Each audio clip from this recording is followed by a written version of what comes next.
Assalamualaikum warahmatullahi wabarakatuh.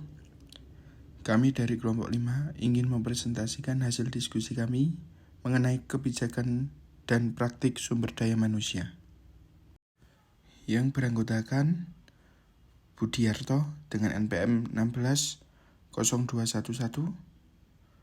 kemudian Abidah Ardelia Belva dengan NPM 21018, kemudian Usama Al-Farabi dengan NPM 21028, dan Arif Khairur dengan NPM 21031, kemudian Putri Rayandita dengan NPM 21032, dan saya sendiri Rahmatul Umam dengan NPM 21033. Praktik pelaksanaan perekrutan. Perusahaan-perusahaan yang semakin beralih menjauh dari para agen perekrutan di luar dan bergantung pada para eksekutif mereka sendiri, serta para profesional sumber daya manusia untuk mencari orang-orang yang memiliki talenta. Mereka juga menggunakan alat bantu online yang bervariasi meliputi situs pencarian, pekerjaan, dan media sosial untuk memasukkan aplikasi. Metode ini telah menghasilkan sejumlah aplikasi yang sangat banyak, terutama karena sasaran untuk mengidentifikasi sumber perekrutan secara online yang terbaik masih berkembang. Kemudian, praktik pelaksanaan pemilihan. Praktik pelaksanaan pemilihan ini mengidentifikasi orang yang tepat merupakan tujuan dari proses pemilihan, yang menyetarakan karakteristik-karakteristik dari individu atau kemampuan, pengalaman, dan lain sebagainya, dengan persyaratan dari pekerjaan tersebut. Selanjutnya ada hubungan strategi dan struktur. Tahapan pelamar dalam memutuskan untuk melamar suatu pekerjaan. Dalam memutuskan untuk melamar suatu pekerjaan, maka pelamar harus melalui beberapa tahapan. Yang pertama ada pemilihan awal. Pemilihan awal merupakan informasi pertama yang diserahkan oleh para pelamar dan digunakan sebagai pemangkasan pendahuluan secara kasar untuk memutuskan apakah pelamar memenuhi kualifikasi dasar untuk pekerjaan tersebut atau tidak. Kemudian yang kedua ada seleksi substantif. Seleksi ini merupakan pusat dari proses seleksi dan meliputi tes secara tertulis, tes kinerja, dan wawancara. Kemudian yang C, seleksi kontingen. Salah satu metode kontingen yang lazim digunakan adalah tes narkoba. Yang terakhir ada variasi dalam proses seleksi secara internasional. Penggunaan dari kualifikasi pendidikan dalam menyaring para kandidat terlihat menjadi praktik yang bersifat universal, tetapi negara-negara yang berbeda akan menekankan pada teknik seleksi yang berbeda pula. Selanjutnya ada program pelatihan dan pengembangan. Yang pertama, tipe pelatihan. Tipe pelatihan terdiri dari beberapa keterampilan. Yang pertama ada keterampilan dasar. Salah satu survei pada lebih dari 400 para profesional dalam bidang sumber daya manusia menemukan 40% dari para pemilik usaha meyakini bahwa para lulusan sekolah tinggi kekurangan keterampilan dasar dalam membaca secara komprehensif, penulisan, dan matematika. Kemudian yang kedua ada keterampilan teknis. Sebagian besar pelatihan diarahkan pada perbaikan dan peningkatan keterampilan teknis dari karyawan yang menjadi semakin penting. Kemudian yang ketiga, keterampilan pemecahan masalah. Pelatihan pemecahan masalah bagi para manajer dan para karyawan lainnya dapat meliputi aktivitas-aktivitas untuk menajamkan logika, pertimbangan, dan keterampilan. Kemudian yang keempat, ada keterampilan interpersonal. Sebagian besar karyawan telah menjadi sebuah unit kerja dan kinerja mereka bergantung pada kemampuan mereka untuk berinteraksi secara efektif dengan para rekan kerja dan bos-bos mereka. Kemudian yang selanjutnya ada pelatihan kesopanan. Sebagai manajer sumber daya manusia harus menjadi sangat waspada dengan efek dari perilaku sosial di dalam tempat kerja. Kemudian yang terakhir ada pelatihan etika. Sebagai bagian dari program pengembangan yang sedang berlangsung atau penegakan secara berkala dari prinsip-prinsip etis. Kemudian yang kedua, metode pelatihan. Pelatihan berarti pelatihan formal, direncanakan sebelumnya dan memiliki format yang terstruktur.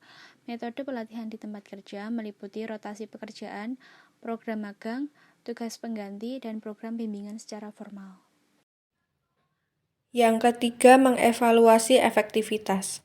Efektivitas dari program pelatihan dapat mengacu pada level kepuasan jumlah yang mempelajari sampai sejauh mana mereka dapat memindahkan bahan material dari pelatihan ke pekerjaan mereka atau tingkat pengambilan keuangan atas investasi dalam pelatihan.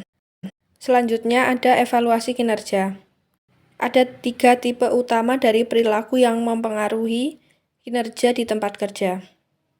Yang pertama ada tipe kinerja tugas, yaitu melakukan kewajiban dan tanggung jawab yang memberikan kontribusi pada produksi suatu barang atau jasa atau untuk tugas-tugas administratif. Yang kedua ada tipe kewargaan, yaitu tindakan-tindakan yang membentuk lingkungan psikologis dari organisasi. Yang ketiga ada tipe kontraproduktivitas, yaitu tindakan-tindakan yang secara aktif dapat merusak organisasi. Tujuan dari evaluasi kinerja, salah satunya untuk membantu manajemen dalam mengambil keputusan dalam hal sumber daya manusia yang umum mengenai promosi, pemindahan, dan pemecatan. Yang harus dievaluasi adalah hasil tugas individu. Jika hasil akhir yang diperhitungkan dan bukannya sarana, maka manajemen akan melakukan evaluasi tugas karyawan terhadap hasil. Perilaku untuk mengaitkan hasil yang spesifik terhadap tindakan dari para karyawan dalam posisi penasihat atau pendukung atau para karyawan yang memiliki penugasan kerja sebagai bagian dari upaya kelompok. Sifat merupakan kriteria yang paling lemah karena mereka yang paling jauh dihapuskan dari kinerja pekerjaan yang aktual adalah sifat individu. Yang harus melakukan evaluasi adalah para manajer, karena mereka memegang tanggung jawab atas kinerja dari para karyawan mereka. Yang selanjutnya yaitu metode evaluasi kinerja. Ada beberapa metode dalam evaluasi kinerja. Yang pertama, esai tertulis. Mungkin metode yang paling sederhana adalah untuk menulis penggambaran secara naratif mengenai kelebihan dari seorang karyawan, kelemahan, kinerja masa lalu, potensial, dan saran-saran untuk peningkatan. Esai secara tertulis memerlukan bentuk yang tidak rumit atau pelatihan secara ekstensif untuk menyelesaikannya. Namun, dengan metode ini, penilaian yang bermanfaat akan ditetapkan sama banyaknya dengan keterampilan penulis dari penilai sama halnya dengan level kinerja yang aktual dari karyawan. Selain itu, sulit untuk membandingkan hasil esai bagi para karyawan yang berbeda atau bagi para karyawan yang sama yang ditulis oleh para manajer yang berbeda, karena tidak dapat penilaian kunci yang terstandarisasi. Yang kedua yaitu insiden yang sangat penting. Insiden yang sangat penting menitikberatkan pada perhatian dari penilai atau perbedaan di antara melaksanakan suatu pekerjaan secara efektif dengan melaksanakan secara tidak efektif. Penilai akan menggambarkan apa yang dilakukan oleh seorang karyawan yang terutama efektif atau tidak efektif dalam suatu situasi, hanya mengutip perilaku yang spesifik. Sebuah daftar mengenai insiden yang sangat penting tersebut akan menyediakan serangkaian contoh untuk menunjukkan perilaku yang lebih diinginkan oleh karyawan dan mereka yang diminta untuk peningkatan. Yang selanjutnya akan disampaikan oleh rekan saya. Baik, untuk selanjutnya dari metode evaluasi yaitu skala penilaian secara grafis. Penilai akan melampaui serangkaian faktor-faktor kinerja seperti kualitas dan kualitas kerja, lalu kedalaman pengetahuan, lalu kerjasama, kehadiran, dan inisiatif, dan menilai masing-masing dalam skala inkremental. Baik, untuk selanjutnya dari metode evaluasi yaitu skala penilaian secara grafis. Penilai akan melampaui serangkaian faktor-faktor kinerja seperti kualitas dan kualitas kerja, lalu kedalaman pengetahuan, lalu kerjasama, kehadiran, dan inisiatif, dan menilai masing-masing dalam skala inkremental. Oke, selanjutnya peran kepemimpinan dalam sumber daya manusia. Yang pertama, jadi perannya itu untuk merancang dan mengelola program manfaat.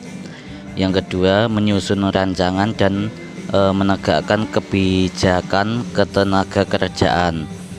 Yang ketiga, mengelola konflik antara pekerjaan dan kehidupan. Yang terakhir, untuk mediasi atau untuk penghentian dan pemecatan. Selanjutnya, implikasi untuk para manajer. Yang pertama, praktek seleksi untuk organisasi dapat mengidentifikasi para kandidat yang kompeten dan secara akurat dapat menyesuaikan mereka dengan pekerjaan dan organisasi.